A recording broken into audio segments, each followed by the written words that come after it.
Alors, pour le numéro 1 du devoir, à la page 155, on voit « Trouve la mesure de l'angle manquant ». On regarde la figure. Il y a un angle manquant, l'angle CDA, ou tout simplement l'angle D. Ici, il n'y a pas d'ambiguïté. On peut parler de chaque angle avec une seule lettre. On a ici de l'aide. Mesure de l'angle A plus mesure de l'angle B plus mesure de l'angle C plus mesure de l'angle D égale quelque chose. Ça va être une affirmation. On va devoir la justifier. Ensuite, on va pouvoir conclure que la mesure de l'angle D qu'on voulait avoir est d'une certaine valeur. On va avoir besoin d'une justification aussi. Alors ici, on voit qu'on a un quadrilatère. Mesure de l'angle A plus mesure de l'angle B plus mesure de l'angle C plus mesure de l'angle D égale 360 degrés. La justification, c'est que la somme des mesures des angles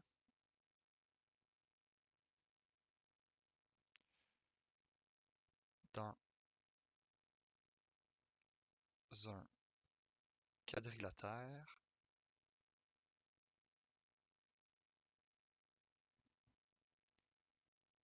est de 360 degrés.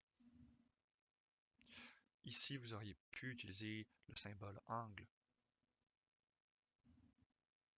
comme ceci. OK. Donc ça, c'est connu. On l'a vu en haut de la page 151. C'est vrai pour tous les quadrilatères. C'est sûr que ça va être important.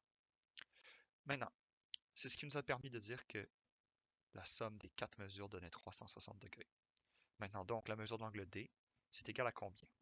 En fait, c'est égal à 98,8 degrés. Et ça, vous le trouvez comment? Vous le trouvez avec ceci. Donc, calcul. OK, disons. La mesure de l'angle D, c'est égal à 360 degrés moins. Là, tout ce que je vais mettre entre parenthèses, c'est 70,3 degrés plus 130,4 degrés plus 60,5 degrés.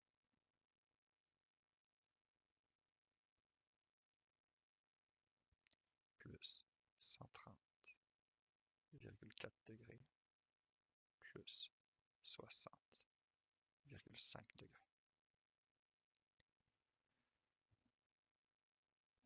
360 degrés moins tout ça.